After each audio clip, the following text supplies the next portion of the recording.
In this video, I'll be showing you step by step how to create music with AI on Soundraw. It is super simple to do. So the first thing you need to do is go up to Soundraw.io and create an account, or log into your account if you already have one. Then from here you need to go up to create music up here. And then this page should be popping up. And here you have all of these opportunities to create music from. You can either choose hip hop, trap, drill, R&B, Jersey club, Latin, acoustic rock, ambient, and so weiter. There are so many opportunities to choose from. So if I choose one, let's say I choose Latin. Then from here, you need to go up here to either mood, then you have all these moods to change to. Let's say I want to make a dark Latin beat.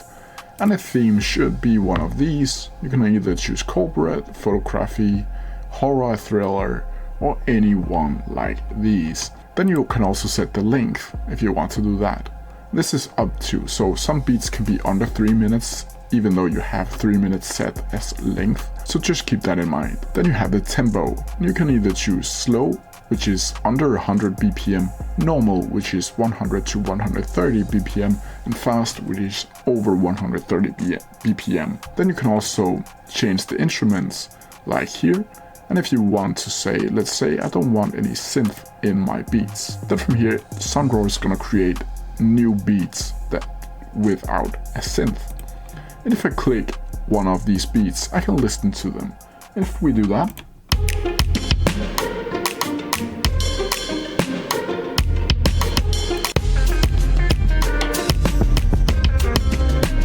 as you can see here, this mixer is visible. And here you can change the melody. Let's say I want a mid melody here. I can also change it to an intense melody. You can really customize it however you fit. Then from here, when you're done doing that, you can either like it over here, save it to favorites, or you can download the music. You can download it as either a MP3 or a .wav file. I'm pretty sure you can also get the stem files if you have the right subscription model. And that's how you do it. If you have any questions about it, please leave them down in the comment section below and I'll try my best to answer them as quickly as possible. See ya!